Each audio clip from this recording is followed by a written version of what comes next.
What's up, everybody out there? How you doing? It's time to talk about reality television. And I just finished watching season 3, episodes 1 through 9 of Real Life and Philanthropy. And well, let's talk. All right, let's do it.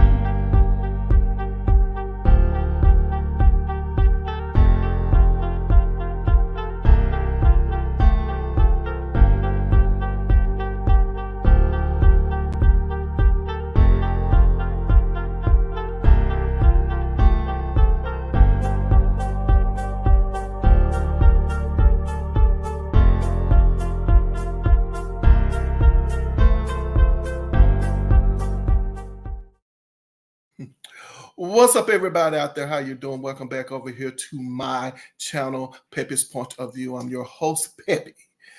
Oh, child, I tell you, I have been thoroughly entertained. I am enjoying my spring break. This is Friday. Ooh, this week went by really fast. If you're on spring break, I hope you're enjoying your spring break. And if you're about to go on your spring break, then I hope you enjoy it as well. We're going to dive right into it as I discuss season 3, episodes 1 through 9 of Real Life and Philanthropy. It's hard to believe that it's actually been 3 seasons of the show. So congratulations to you all out there for season 3. I'm looking forward to season 4. And it's good to see new cast members, old cast members, and returning cast members from the first season.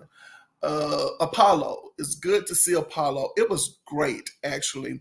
For those of you out there who are aware, if you are, I definitely liked season 1 cast members, and those who did not return.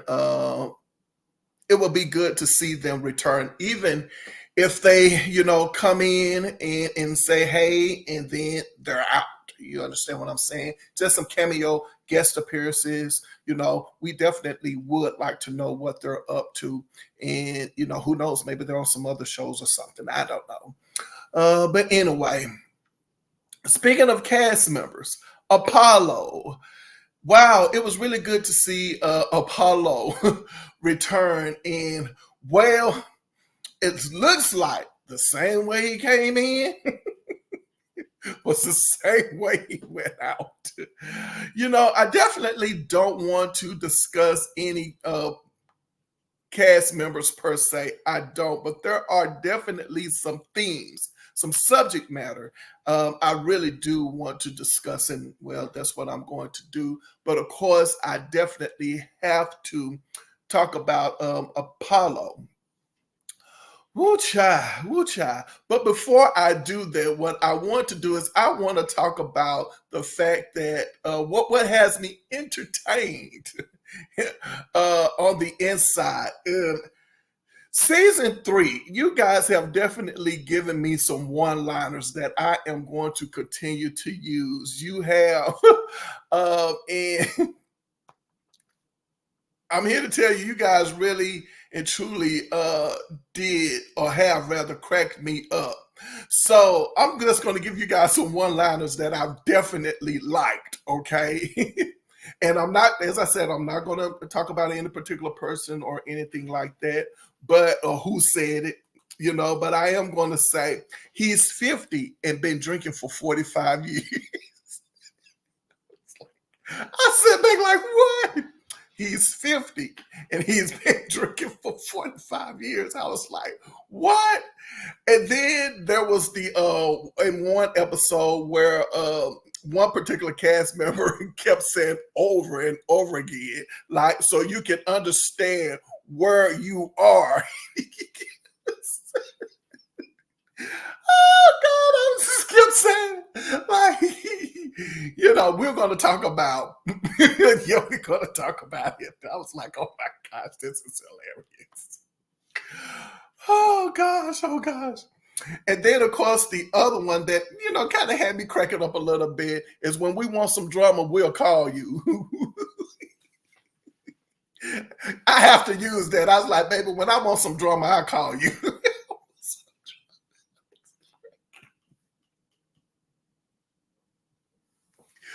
Oh, oh, Lord, oh God, oh God. And the classic one, okay? Don't let the devil use. I said, "Look, don't let the devil. He meant that. He meant it for real. Are you drunk right now? It's like, oh God, I can't do it. Oh, oh. And then the other ones, I'm glad you got better since then.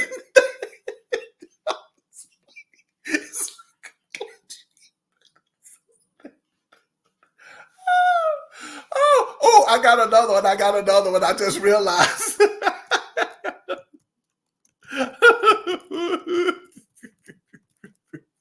Wait a minute, what was that one? I just realized. I just realized that one. There was another one when a cast member said, I have no fight to give." Hold on, I'm laughing. Hold on, hold on, hold on.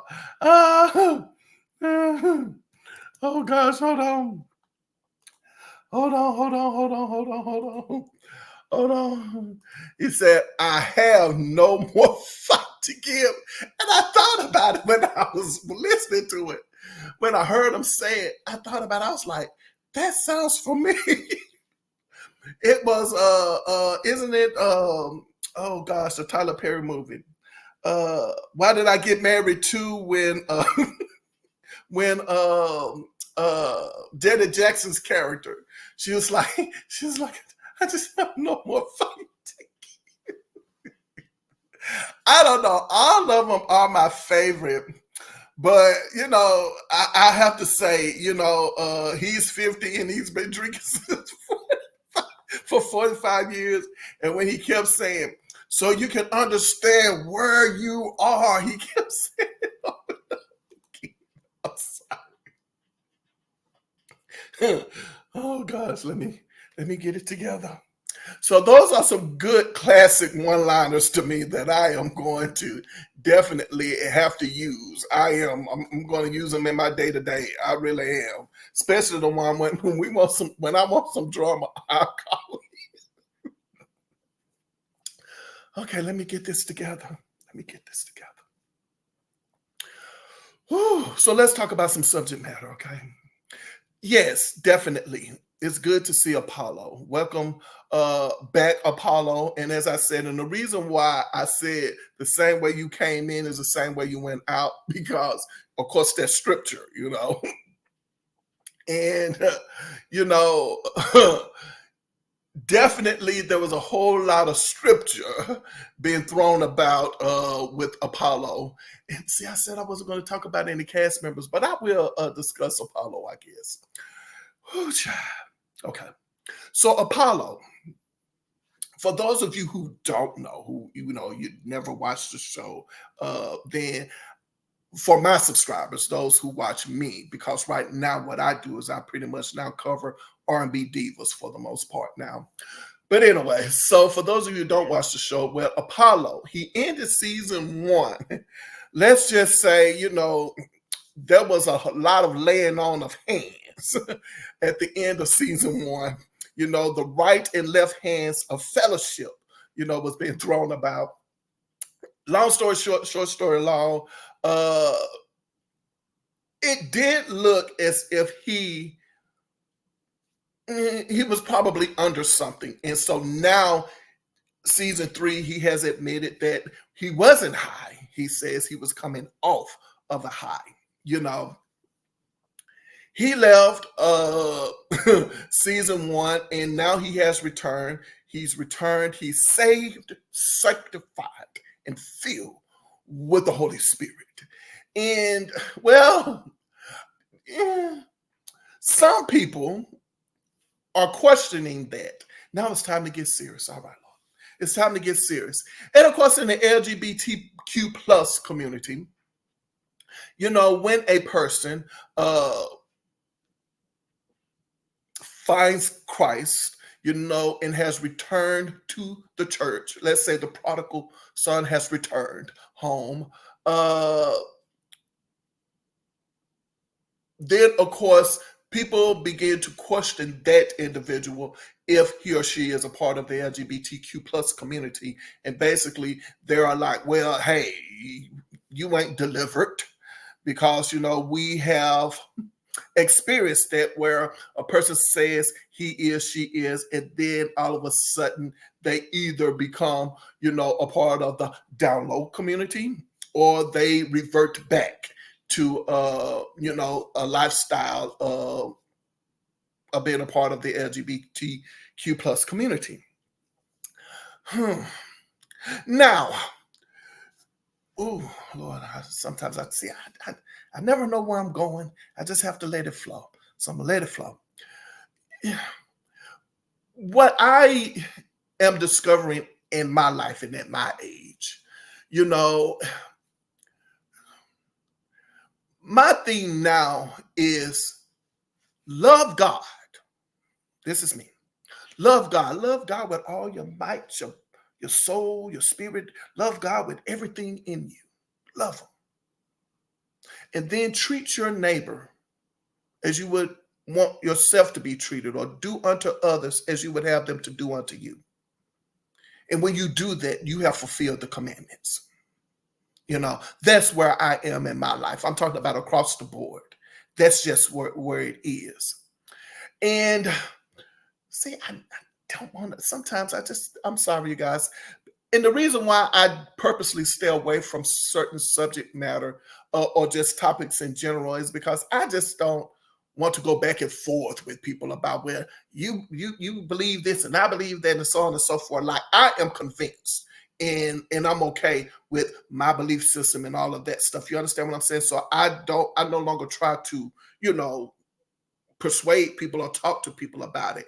I've gotten to the point right now, hey, I am who I am. I'm talking about the person that I am. Like it or love it. It doesn't even bother me, because if I continue to be myself and who I am truthfully, and I mean truthfully, be myself and operate in the fruit of the spirit, then I'm cool. No matter what you say about me, I'm going to be consistent. And any kind of lie or anything that is meant to do me harm can't touch me. You know what I'm saying? Eventually, the lies that are being told, they will be, brought to light as a lie. Do you understand what I'm saying?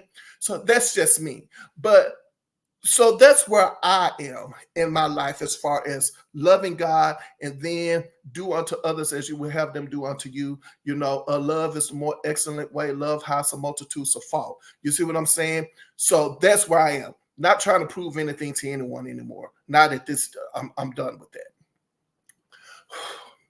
But unfortunately, some people are not like that.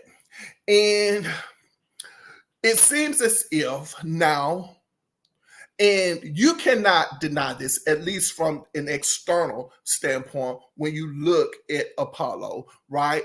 He talks the talk, he walks the walk, you know what I'm saying? So on and so forth.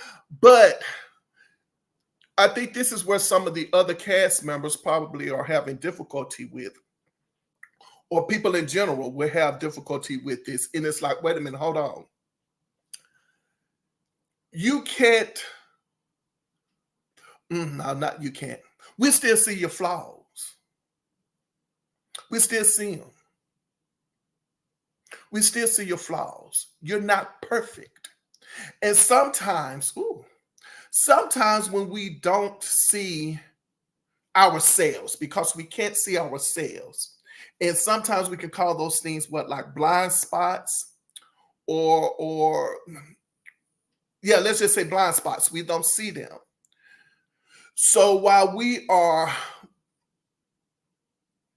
pruning the rough edges that we know are there, other people can see the rough edges we don't see, right? Which it can be a hindrance on either side, because I'm just talking about from the cast member standpoint. The cast members can go like, well, yeah, you're right. We knew you had to be on something. Are you delivered of the substances? Yeah, oh, okay, well, we see that you don't use them, so we know that, God is powerful. He can deliver you from, substances, right? But yet, it looks as if Apollo could possibly be, in his mind, this is not true. In his mind, could possibly be like, wait a minute, I am defending myself, right? He could be thinking, I'm defending myself because you are talking about my deliverance, right? And therefore, I will fight to protect that, right? I know what God has done in my life. So maybe the arguments that we're seeing on Apollo's side is Apollo defending, hey, I know that I've been delivered. I know I've been changed. I know what, God has done for me. And as a result of that, I'm defending that. Whereas other cast members could be looking at it like, mm-mm, you're arguing back and forth. It's an argument, and an argument is an argument. Like he was just trying to fight this particular person, but now you're saying, "Hey, I got to get out of Dodge. I got to get out of Dodge because this is not good for me, to continue to be here." And this physical altercation, this verbal altercation that ended up becoming a physical altercation between other cast members is enough for me. I'm talking about Apollo to say, "I'm out the door." Woo, child.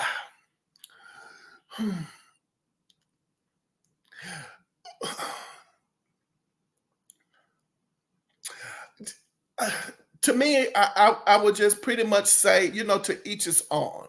And I've learned, I had to learn, I'm still learning. I had to learn everybody, they're not going to do it the way I do it or approach it the way I approach it or see it the way I see it and so on and so forth. But I know for persons such as myself, someone else would probably go in and say, you know what, I got to put the devil in his place. I got to bind the devil, so on and so forth, and the devil is a liar. And for a person such as me, I'm more of the quiet type now. I'm like, I don't have time. God is still God. He'll still perform. I'm good. I don't have to say a word. This is I know when it's my battle, and I know when it's not my battle.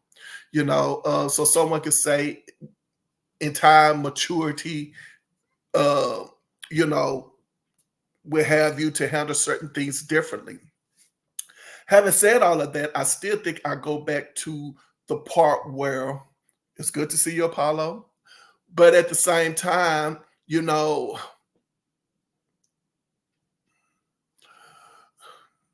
work out your own salvation with trembling and fear.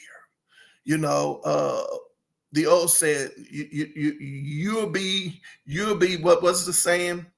Sometimes you are the Bible that someone would read or something like that. So that's where I am. I just don't think at this moment in time going back and forth with people about your salvation, anyone's salvation, you know, is a good is a good thing. But I think it's a topic that's worthy to be brought up. And maybe, who knows, maybe when you guys do your reunion, the end of this reunion, at the end of this season, the reunion show, I'm pretty sure it will be a topic of discussion about being delivered, out of the LGBTQ plus community. You know, as it taboo as it sound, it still is a topic of discussion. See, I never know where I'm going.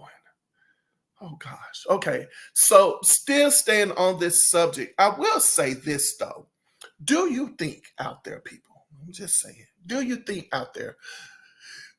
What I am noticing is that I'm noticing a trend though. I think it's a trend. And the trend is there are a lot of people who are dibbling and dabbling, within the same sex lifestyle. And it's like, girl, boy, you know you ain't gay. You know what I'm saying? Like, seriously. Like, And that could definitely make it difficult for the people who know that they are, you know, a part of the LGBTQ plus community. Do you understand what I'm saying? And so now people do it now out of just like, oh yeah, I sleep with women. I sleep with men too. I don't see anything wrong with that. And yeah, I'm like, girl, boy, no, you're not. No, you're not. I mean, and then it seems as if for okay, see, I never know where I'm going. Why am I going here? And then it's kind of like for those, for if it's a person or man or woman who's like really, you know, good looking, so on and so forth, you know, that person is accepted, like, okay, you know, welcome, welcome to the club. Do you understand what I'm saying? Oh, child, like I said, y'all, sometimes I just don't want to. I just don't want to. And here's another thing too, because I just don't like going back and forth with people and their opinions about it, and you know, we'll agree to disagree and keep moving on. Is there anything else I missed about Apollo? He did. Oh, I didn't know when the confessional came up, and he's, you know, pretty much haircut, the dreads are gone, and I saw his name, Apollo's name, and I'm looking, I'm like, but that's not Apollo. And then I'm looking, then I realized this is Apollo, you know, suit and tie, you know, as I call it, you know, the little kid haircut, you know, it's not a fade. Don't worry, I used to get them myself. I was like, I don't need a fade. Don't give me a fade. Just cut it low. But anyway, so it was good to see him in that manner. I hope, and I don't think so, a little bit, but not a lot. I don't think he made a mockery out of himself. I don't think he made a mockery out of God or his deliverance. I really and truly don't. I think what I, you know, picked up on was is that he was trying to definitely, like most new Christians, most born again Christians, those who have rededicated their lives back to God, Christians do when they do it. They just become, I think I saw in one of the comments that said they tend to overcorrect, uh, very zealous, you know, and so on and so forth. And sometimes you have to find that. I said this way, you know, back in the day, they would say you're so heavenly minded that you know earthly good. You know, I'm not saying that's Apollo, but I'm saying, you know, most people would think that. Oh, child, I didn't know I stayed on Apollo this long. Did I miss anything about Apollo? I don't think so. Well, for those of you out there who don't know, my profession is counseling. That's my profession. That's what I do. And Lord, I thought I was going to have to bring out my treatment manual. Ain't no need me telling no tales. I did. I was like, oh Lord, do I have to give some people some some goals? But the issue, the subject matter of, you know, wanting to no longer be here. I say it that way, or the self-harming and so on and so forth, and no longer wanting to be here. Very serious. I take that very seriously, and you know, deal with that, of course, on my job, sometimes more than once, you know, in a day, that you know, you have to go and, you know, call loved ones up and say, hey, this particular person is having thoughts of no longer being here. Oh, see, there I go. When I said I wanted to talk about things rather than discussing people, so I'll go there. It's just that I do this every day on my job, and I, yeah, discussing with people and trying to get them to understand that this definitely is a cry for help. And people, you know, I've gotten to the point now. I've been doing this for years. I mean, I'm talking about 10 plus years, like 15 years, you know, in counseling and in mental health, that I've gotten to the point now when I am speaking with people, I am just straight into the point now. You know, it's no longer trying to sugarcoat it or anything like that. And I have to tell my people, talking about my people, my brown, red skinned people, you know, so on and so forth. I have to tell them, I understand your mind frame. And that is, Black people don't do this. You know, I literally have to tell them that. And they're looking like, like, yeah, we like, well, what is this? Really, we don't do this. Like, this is not a part of our upbringing, our culture, the church. God can do all things, and so on and so forth. And I cannot overemphasize enough that you have to educate yourself when it comes to people not wanting to be here. It's definitely a cry for help. Not only is it a cry for help, but this is not a time for counseling. This is a time when a person needs access to being safe. Do you understand what I'm saying? This is not a time to counsel. This is the time to get the individual person some help. Literally picking up the phone, calling, saying, this person here has just said, or so on and so forth, and calling, your mental health providers, the 24-hour hotlines, and so on and so forth, to get these people who are having these thoughts help. What I'm going to do, hold on, let me see, because I want to get the name right. It's called the National Alliance on Mental Health, NAMI, National Alliance on Mental Illness, National Alliance on Mental Illness. I wrote an article back in 2020 as it relates to students who present with, no longer wanting to be here thoughts. I wrote an article, and what I'm going to do in the description box, I'm actually going to link that article so you can give it to people who experience their child in school and what that looks like when a child goes to their school counselor or to a teacher or to the principal or whatever, and they're reporting these thoughts and what that looks like. Because I'm here to tell you, there's a whole lot of things that are involved in that. And it's like, okay, well, Sarah, she has these thoughts, but the mental health provider, or excuse me, the mental health organization says, well, okay, well, yeah, there is some concerns here, but this does not require your child to be hospitalized. They can go home. Why is that the case in all of these, in different situations? And then another situation, they actually keep the person.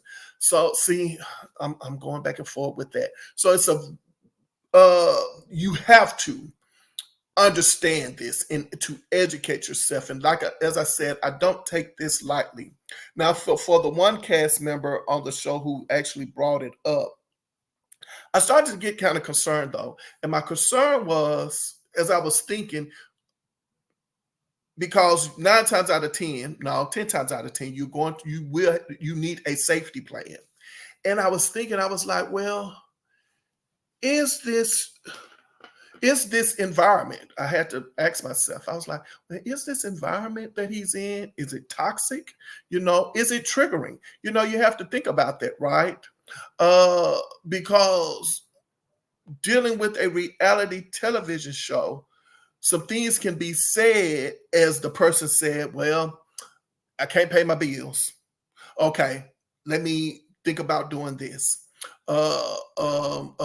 This person said this about me. Well, let me think about this. And as someone said, when you no longer want to be here, it is a permanent solution to a temporary problem.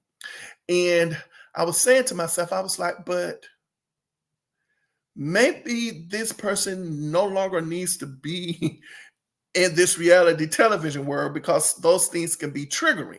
And then I thought about it. I said, well, I don't know. Because at the end of the day, we're talking about life events. And as the term nowadays is, life be lifing, right? Life be lifing. And what I would say to that person and to anyone is that you definitely do need a support system. You do. You need a support system. You need a strong support system. People who you can definitely lean on, depend on. All of that should be in the safety plan. Of course, the people who you can actually reach out to, definitely seek counseling, but a strong support system for yourself. And I think at this moment in time, I'm just going to simply say, you don't have to, be around things that trigger you. And if that's one of the things that do trigger, I'm here to tell you, when they're putting you in particular situations in, reality television or so on and so forth. Yeah. Do I want to say this? Oh gosh, I never know where I'm going. I'm going to say this. Yeah, yes, I am. This is true. Oh gosh. Well, hey, I said I want to deal with subject matters and not people. um, I was on my job one day, and let's just say a person came to see someone on the job, and this person left their job, like walked out on the job, and came to my job to see someone, not me, but to see someone. And so I was asked. They called me over, and the person said, "Could you please speak to this person?" Uh, and my coworker, of course, knew this person, like knew this person, because this person is having thoughts of no longer want to be here. And here I am. I'm not saying I'm freaking out, but I'm saying, and I have you have to realize my mind frame. I know I do this for the people that I work with and work for, but I never thought about someone literally coming to where it is that I'm working, visiting someone, and then I am asked to assist this person because it was true. The person literally was like, I just left my job. I done walked out on my job, and I no longer want to be here. Whew. It's real. And there I am. I'm speaking to the person, and here's the first thing that I did. And you handle things differently. You really and truly do. And I wish I could tell you that every situation you handle the same. The first thing I did was I said, you have to let your job know where you are. You have to. I need to call your job to let them know that you are not in a place in your mind right now. Do you understand what I'm saying? And that you did not mean to literally walk out on your job like that. Now, you're probably saying, why did he do that way? And I'm saying to myself, why would you do that way? It's because I'm looking at the medical benefits, all right? And thinking about the medical benefits, I'm like, well, if you have to go, then I don't know what your insurance is like. You need to keep this insurance, so on and so forth. You're not in a stable place right now. You just walked out on your job. And here is what gave me relief. This person was like, my supervisor's already aware of what goes on with me. And that was a relief. So that person literally, I said, call your supervisor, call your supervisor. And so the person didn't get a text back, didn't get a reply back. And then eventually the person called and was able to speak to the supervisor. And the supervisor was like, okay, I'm glad. I know where you are. I know what's going on, so on and so forth. So we was able to help her keep her job. Like, because, sometimes people, you work out on your job right then and there. I'm here to tell you now, it's hard to get in some places, when you finally get all the paperwork in a row. But I'm here to tell you, working out your job, all they do is just hit a button and it's like, oh, I'm sorry. So it's real. It's really real. And then for the persons to come back and say to you, thank you so much, that meant a lot. That somebody was we crossed paths with someone who was able to assist this particular person that we care so much for. And basically then I get on the phone and call the nearest mental health uh, uh, place, and I tell them, I say, listen, there's the place was like pretty much maybe like 10-15 minutes from where I work, and I called them and I was like, hey, this person is on their way to you. They need to see you now, and so great, and all is well. Whew. Yeah. So this is not anything to be taken lightly. I'm glad that that this is definitely real life, part of real life, in reality television. It's definitely real. Yeah. Well, we're moving on to the next thing, and we're talking about substance abuse on this show. Now, I've dealt a little bit with people, who do have substance abuse issues. And without talking about them per se, I want to talk to you about something. And it's regarding a particular cast member on the show, is the person that I am referring to. Well, I would like to have this conversation with. I put it this way.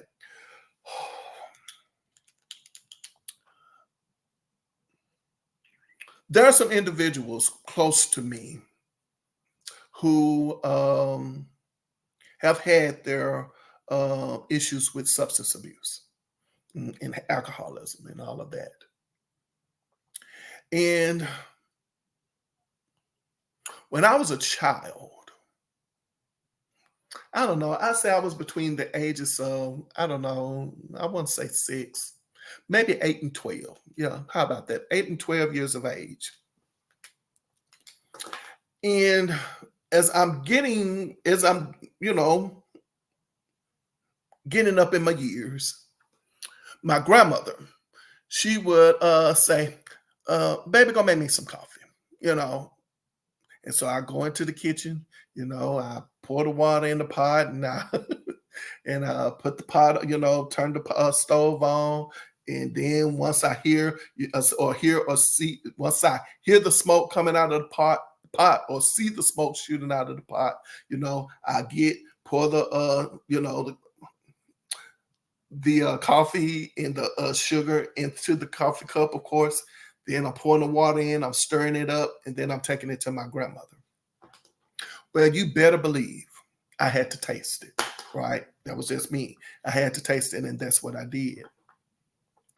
I never liked coffee. I still don't like coffee today. Don't like coffee. Okay, and I was like, care too much for this. So I take it to my grandmother. She would drink it, and so on and so forth. Between that same age, let's say 8 and 12 years of age, and then I'm getting older. My mother, baby, go in and get me, one of them beers out of the, refrigerator. And of course, I go into the refrigerator, grab my mom beer, I take it to her, and so as I'm handing it to her, I say, "Oh, mom, can I open it? Can I open it?" So I open it up and I hand it over to her, and that was it.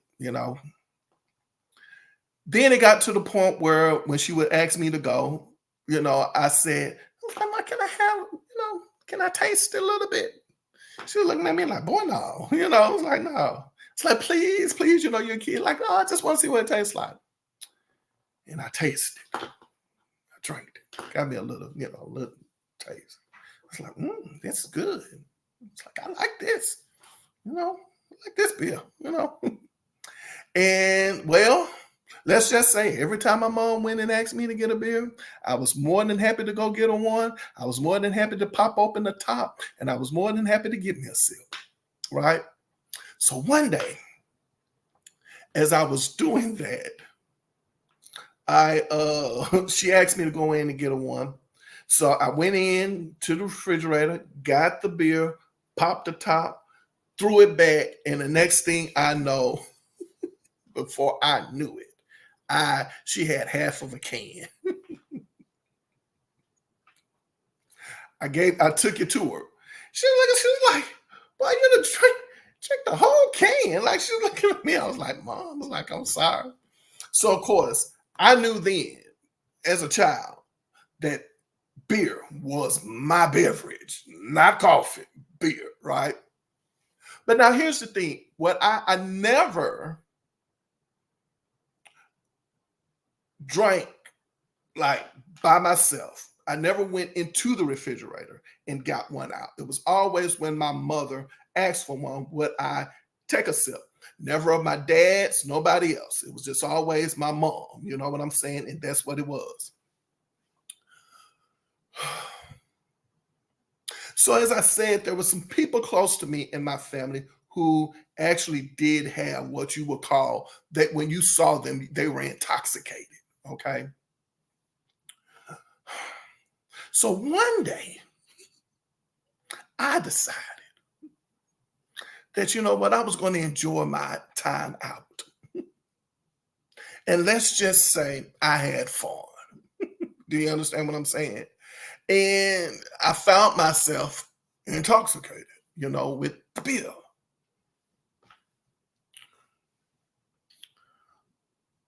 People reminded me of my behavior and told me in so many words that I was acting like a person in my family. I was like, what? I was like, no, I'm not. It's like, no, no, no, no, no, no, no, no.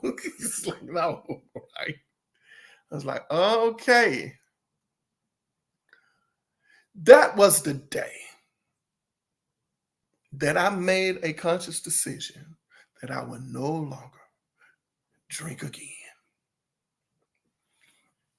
Because I already have a mother who drinks. It's just what it is, It's nothing, who drinks. Like I said, my stepdad, he drinks. You know what I'm saying? And what I mean by people have their beverages of choice. It's no secret. It's just what it is. We have an adult conversation. And when I was told that I was acting or behaving like a particular person in my family, you know, uh, I was like, I don't want that. I've seen it. So I don't want to be that person, you know. And what I decided to do at that moment in time, I wouldn't drink. Like, I would always be the designated driver. I would. So whenever anybody needed to go any place or whatever and they was going to hang out, they'll call me up and say, hey, we're going to hang out here. Do you want to come and hang out with us? But I already knew what it was. They wanted a designated driver. So they was asking me because they know I would be there and I'm not drinking and they can have fun and do whatever they want to do, but they got on my nerves though. But, take them back home, you know what I'm saying? We'll sit around and laugh and so on and so forth. And that was it.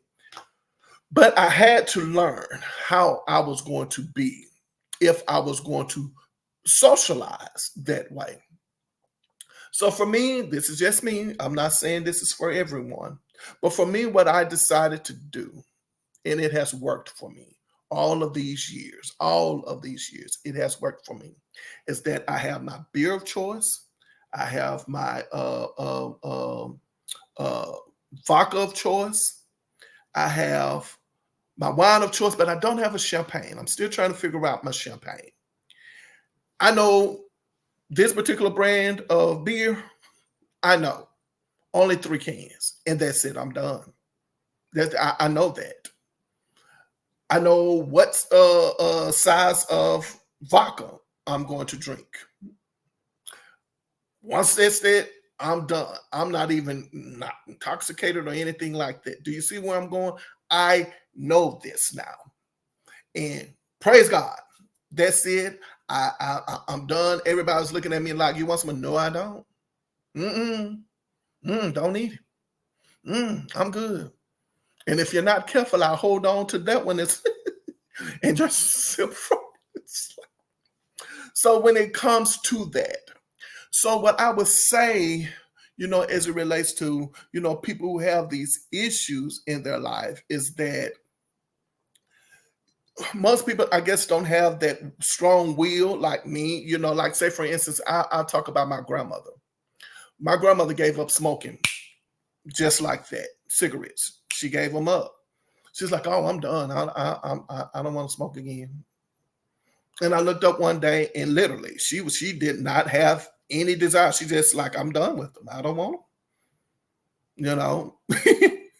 You know, as I was like, wow. And I don't know, maybe I got that, from my grandmother. Now that I think about it, it's like when I know me, when I say I'm done with something, I'm done with it. Like it's like it's like my mind is telling me like I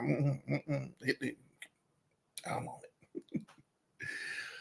it.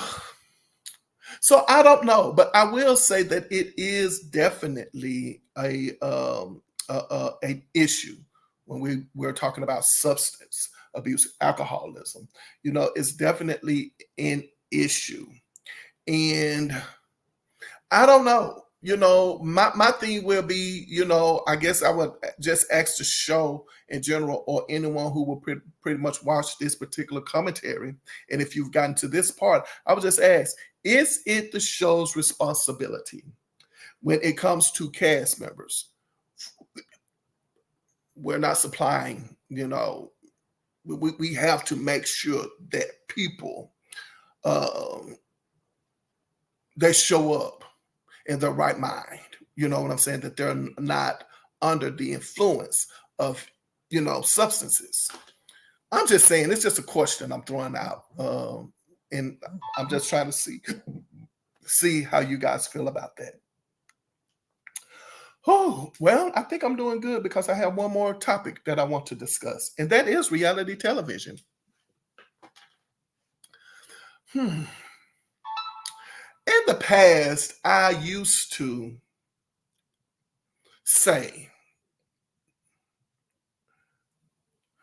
when you come onto these reality television shows, don't come in like all aggressive, like take the time to, get to know people, so on and so forth, kind of feel your way through.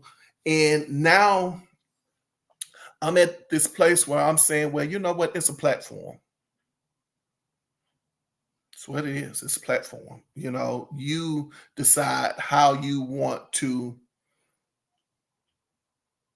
present yourself on the platform. I never forget. It was, what's that child's name? I can't think of her name right now. The Real Housewives. I can't. Tammy Roman. Tammy Roman. I never forget it. It doesn't matter. It was something like, they can't show it unless you give it to them. Something like that. I remember her saying years ago.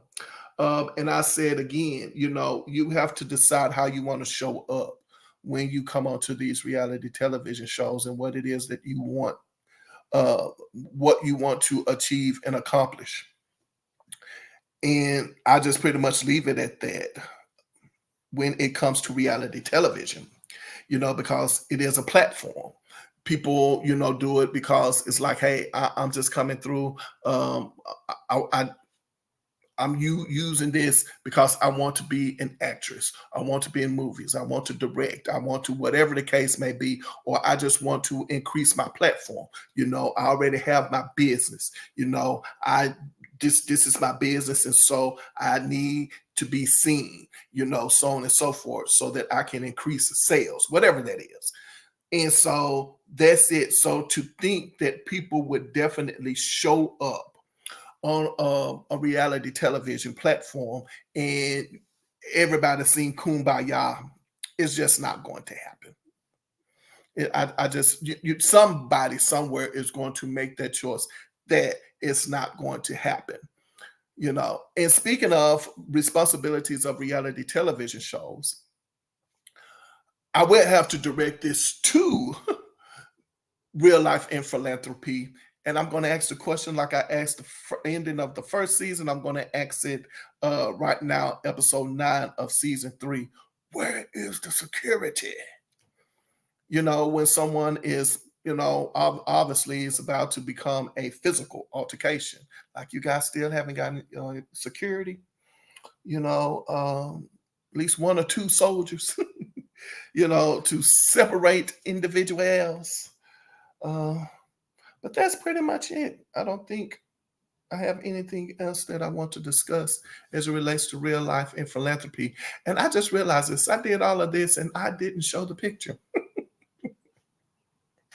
Sorry. Should have showed the picture, but I did. But it is what it is. Hey, great job, cast members out there. Like I said, I'm looking forward to seeing the next episode. If, in fact, you made it all the way here to uh, this part of my commentary, if you made it to this mark, okay, then I think it's appropriate for me to go ahead on and say, hey, hang out with me, hit that subscribe button, that like button, leave comments, all of that stuff. I really and truly do appreciate, support and everything you guys do out there. I definitely love you guys for that. I hope you can feel the love coming back at you. And on that note, don't forget, over here, my motto is simple. Put your behind where your heart desires to be. And whenever I leave my mother's presence, she always says to me, she says, baby, remember, I love you, but God loves you best. I look forward to seeing all of you next video. And until then, you guys know what to do. Take care of yourself.